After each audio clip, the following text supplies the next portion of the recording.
What is up, guys? Welcome to another video. Hope that you guys are all doing good. In this video, we're going to break down Sweden saying no to popcorn. Oh my gosh, that's crazy.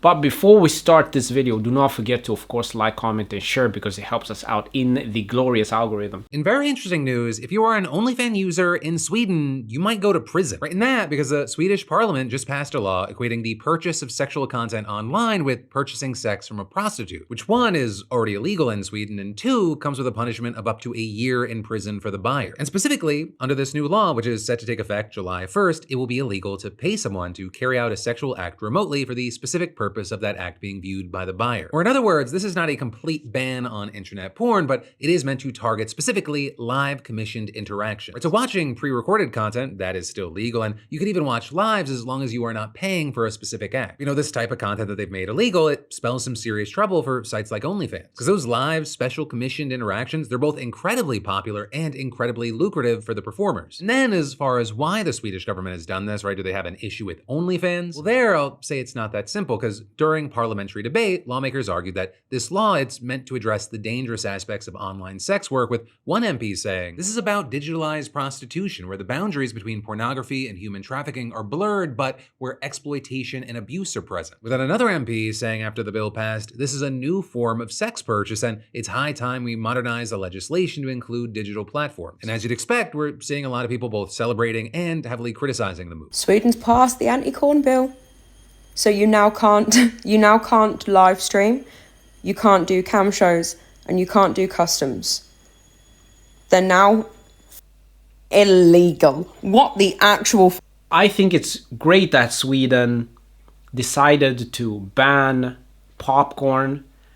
I don't think it's fair that a woman can make so much money off popcorn, because there are some girls like Danielle Bergoli. She made over, I think, now don't quote me on this, I think it's maybe what, 30 million US dollars. And it shocked me because I was thinking, was there so many guys that wanted to see Danielle Bergoli's pictures of when she just turned 18? You guys know that Bad Baby made $50 million in 1 year on OF? Or, well, actually, no, 42 million. That's nuts. What is going on here, guys? That is insane. What? Is she, I didn't realize, is she like a sex icon or something? Bad Baby? She's just turned 18. I don't know, man. I feel like it's a bunch of weirdos waiting for her to turn 18. I am blown away by the anti-corn rhetoric I see. And I'm not just talking about rhetoric from people that I disagree with. I'm not talking about conservatives and puritanical people. I'm also talking about rhetoric from people that I follow, that I agree with, who are nowadays swinging around to this incredibly conservative viewpoint of all corn is bad. All men who watch corn are bad. Corn is entertainment media. It has been around since we started making media. It's been around since before there were photographs. It's been around since the birth of photography, since the birth of videography. No, but this is the problem, right? You can't have it both ways. You can't, as a woman, say you're okay with it if it's making men aggressive, if it's making men wanna R-word you. If you have something which is making men more aggressive and you don't feel safe, why have that thing there? Why not look at the root cause of the problem? Because this is something that is bad. What is the conversation? It's not good for you. And it's not making women feel safe. What would you rather? A society where everything is good. At least we try to take away all of these like small triggers, cameras everywhere, a safe society, or where you can do popcorn and you can be ratchet and all of that. You can't have it both ways. If you feel unsafe, then of course you need to take the precautions in order to make the world safe. Now that might mean that certain things we got to take them away, but I'm fine with that. So this is going to ruffle some feathers, but I don't really care. I'm going to say it as it is because I'm having this conversation a lot. And to me, it's getting more and more obvious what the problem is. And yet you still have men on this app and in real life saying that corn is not a problem. So let's get into why I think it is, other than the fact that I think it's obvious.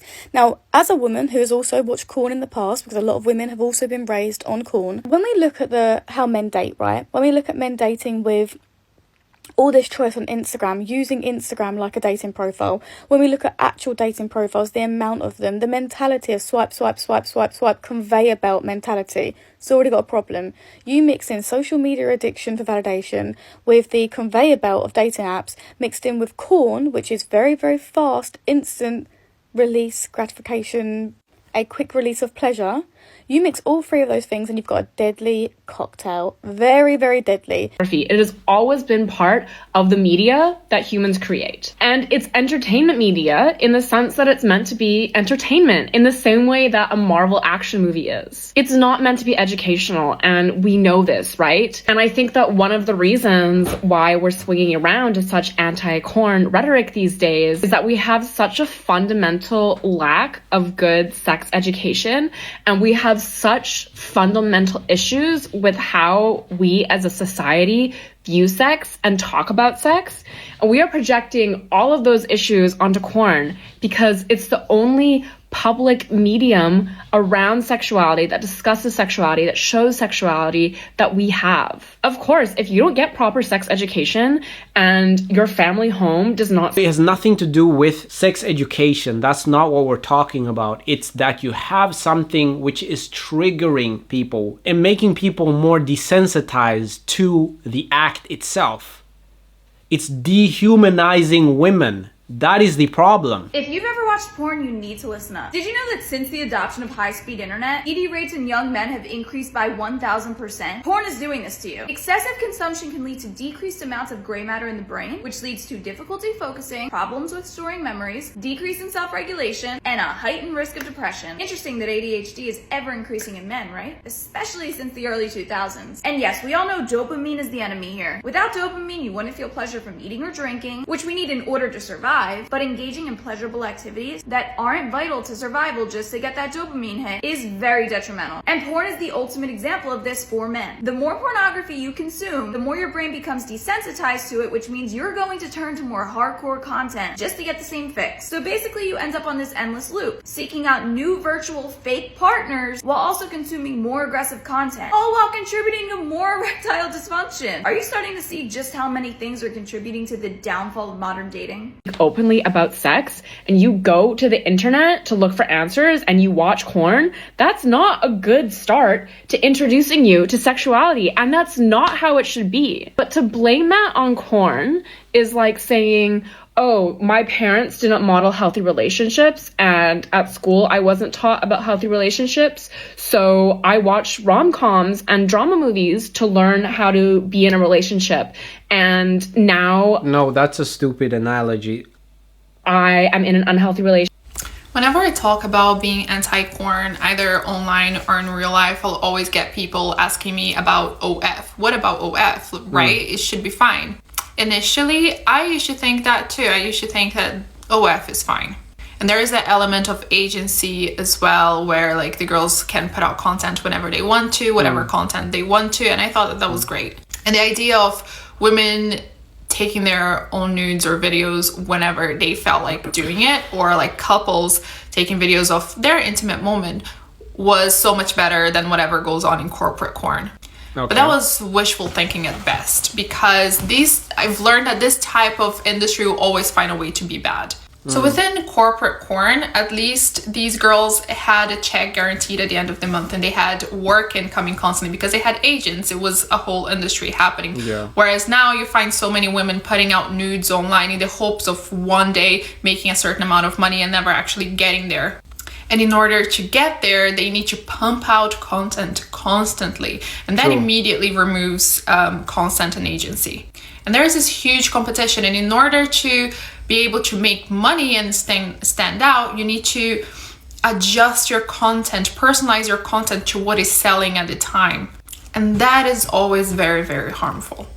And that promotion of natural looking body that I thought OF would have initially is completely out of the window when they're funneling down top earners. And these top earners... Yeah, but imagine this, right? Most of the OF women, they are pretending to be girls that are younger. So if the age of consent is 18 years old, they are pretending to be under that age, which is a horrible thing. Why do we live in a world where girls think that OnlyFans is okay? Why do we live in a world where men will subscribe to an OnlyFans account? And we're calling it woman empowerment. Getting naked and having a man do things to his body is not woman empowerment. That is being a sex worker.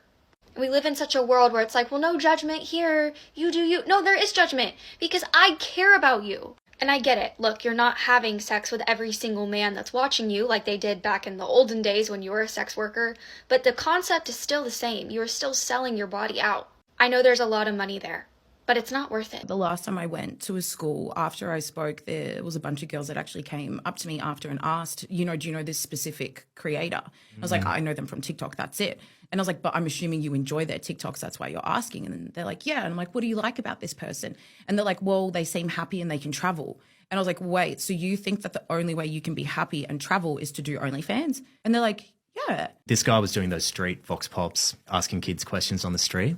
And he asked something like, who's your favorite celebrity? And a few of them said this one name that I didn't recognize. Went to her profile and she was an OnlyFans creator. And these kids would have been 13, 14. Yeah, absolutely. And for little young boys, I can't imagine how confusing that must be, because you're seeing this person on TikTok and they're getting rewarded for their actions through the likes, the followings, the deals you can get, the lifestyle. So then young boys are being taught that, okay, that's a desirable woman. That's what a woman should be. And then young girls are going, okay, this is what's rewarded. And then this is what guys. So it's a whole. It's almost like grooming them in a way. Absolutely. It truly is. And it's intentional. If you're just posting videos of yourself and you're proud of your body and I don't know, let's say you want to sell those pictures. Okay, fine. You want to do that. It's your body, your choice. But I do have a problem with when you are, as a woman, breaking the law, or at least alluding to breaking the law, just because you know that a lot of guys are going to be very interested in that. It's wrong from both the guy, which wants to see it, and the woman, which is selling it.